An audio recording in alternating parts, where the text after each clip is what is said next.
Good morning, adventure travelers. Okay, after a week in Baghdad, we are off to Erbil. It's about 5 hours north, but I'm taking a bit of a long road, and I'm going to a very famous mosque. Is that a car coming up the road? No, it's not.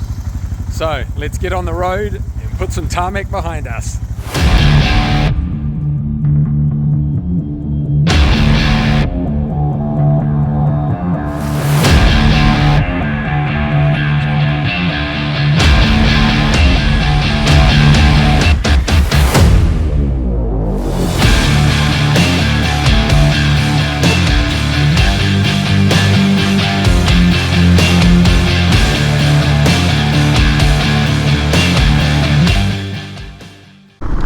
Okay people, been on the road for about an hour and I was hoping to bring you some pleasant countryside, but it's not to be. Pretty happy to be out of Baghdad. It's a big, crazy, dirty, not particularly friendly city, so hopefully this famous mosque and tower is going to be something to see, but part of me thinks the sooner I get out of our Iraq the better. We shall see. Stay tuned. Alright, I've made it to the ruins of Samarra, and it looks very impressive, but it also looks like you can't get into it. Closed. Which would be no surprise for Iraq. As you can see, it's pretty impressive, and there doesn't look like there's a single soul walking around there. This looks like as close as I'm going to get. Can I go in? This is the window. Up here?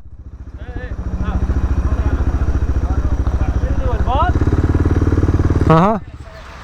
Okay, as per the rest of Iraq, it's closed.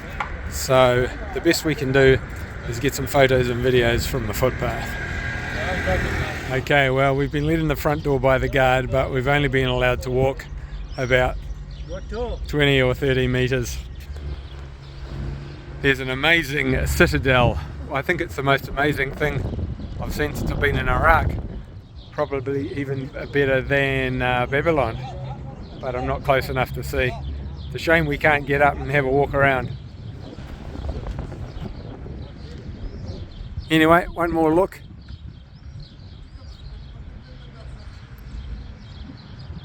Looks a bit like a cake, actually. So another missed opportunity for Iraq, and for anyone interested in the old ruins like that. Anyway, it is what it is, and the sooner I get out of this country, the better. Okay, there's another ancient building on the hill there.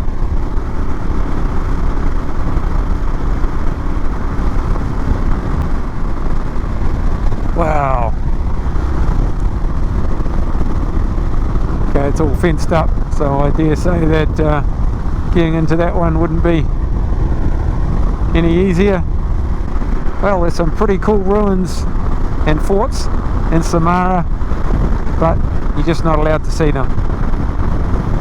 C'est la vie, c'est la vie. That's just the way it goes. That's right. Well, there's an impressive something. One of Saddam's palaces. Looks like something that could have been built back in the day of Saddam. Anyway, looks closed. Looks abandoned.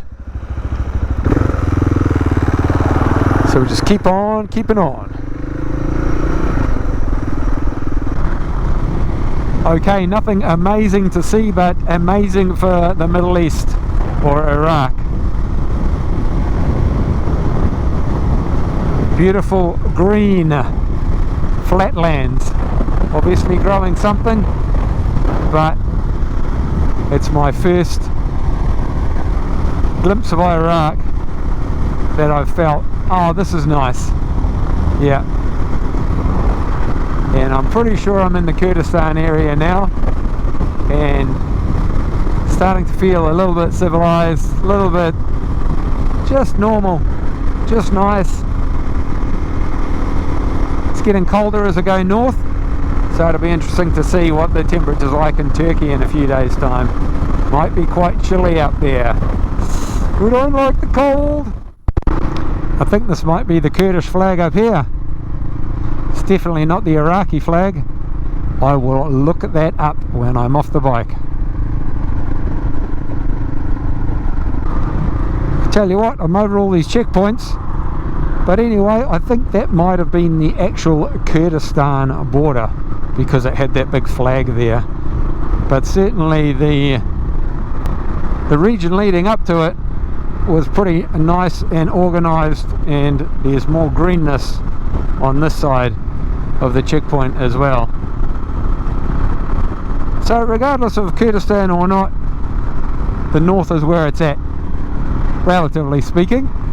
And I am 50 k's away from my hotel, which has the name of Soulmate Hotel. You never know what you'll find at the Soulmate Hotel. Keep your fingers crossed. Well, there's some more flags with the suns on them. Gotta be the Kurdish flags. Yep.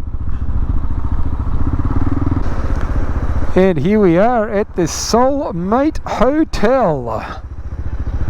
You'd think my soulmate would be out the front waiting for me.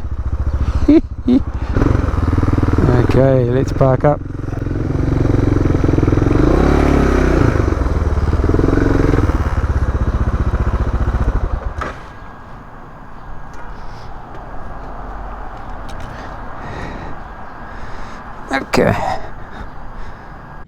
Okay, she's pretty cozy, but definitely a step up from the rat hole in Baghdad.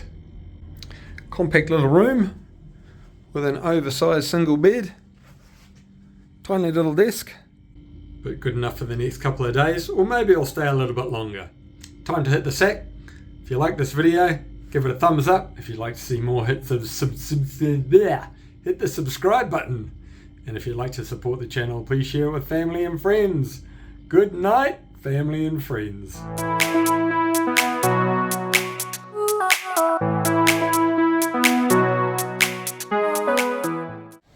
Good morning, adventure travelers. Okay, we are here at the Erbil Citadel.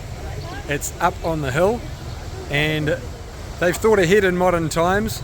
The Citadel is actually right at the centre of the city, and they've built the city around this historic monument.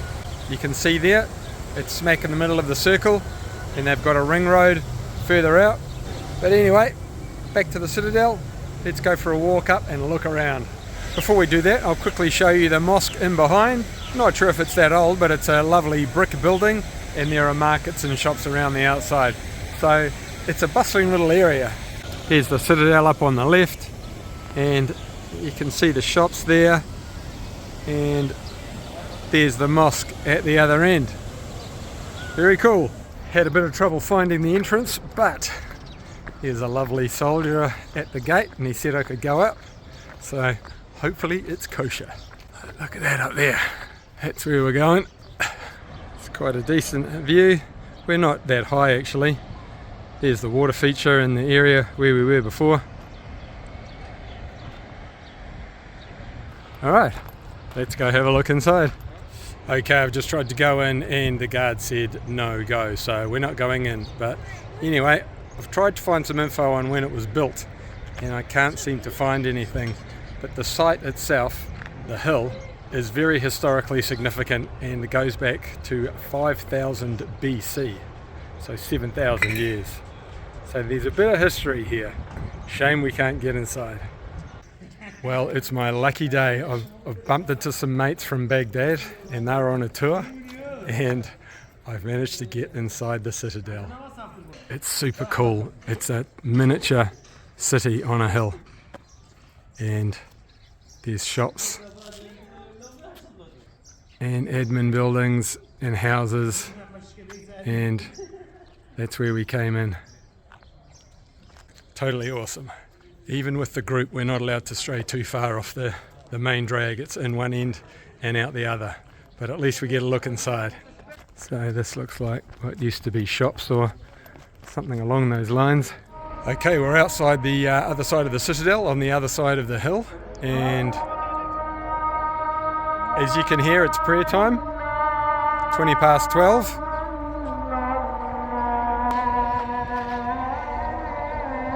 And quite the view.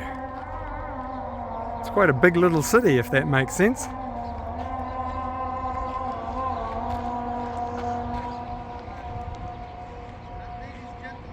It's quite a bit of development in that direction. Alright, we're down the other side of the Citadel, and here's a view just to finish up. Short and sweet, but better than nothing. Alrighty, I've been walking around trying to find a park, which I found, and it's fenced. Anyway, if you'd like to know more about the ride from New Zealand to Ireland, go to twowheelstoeverywhere.com. If you'd like to know more about the IHC, who I'm raising funds for, you can go to ihc.newzealand.org.nz. The IHC look after the intellectually disabled community in New Zealand, and they do an awesome job. And if you're following along and enjoying the video series, please consider dropping a few dollars in the tin for the IHC. That can be done through my Give a Little page. The link is on the screen and it's in the description below. All funds go directly to the IHC. Cheers. And we have found the park. It seems pretty nice. I think I'll just chill out here for a little bit, make a plan for the rest of the day.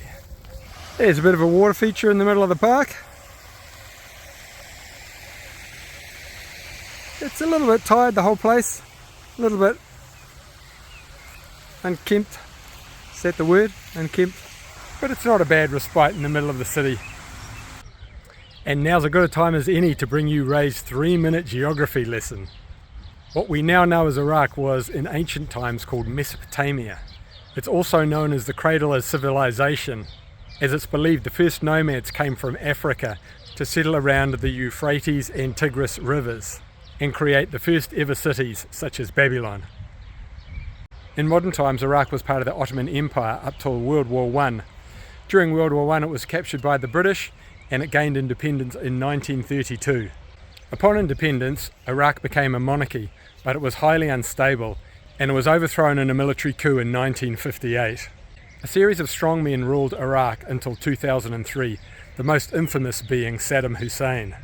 Since 2003 though, things haven't been plain sailing. While Saddam Hussein went into hiding, the United States invaded for the second time since 1990 in search of non-existent weapons of mass destruction.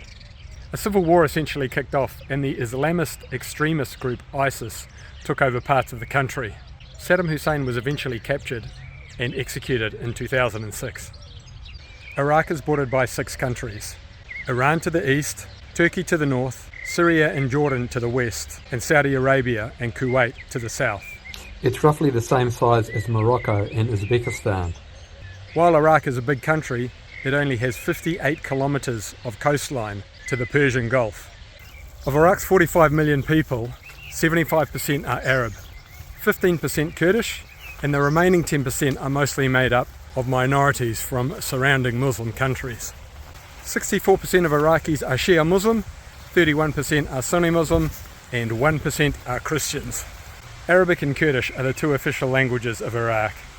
Iraq is heavily dependent on oil for its economy. From my own experience in Baghdad, you can't get more than the basic essentials unless you know someone or you know the ins and outs of the city and its people. I also experienced a couple of power cuts in my hotel one night, so that's not a good sign either.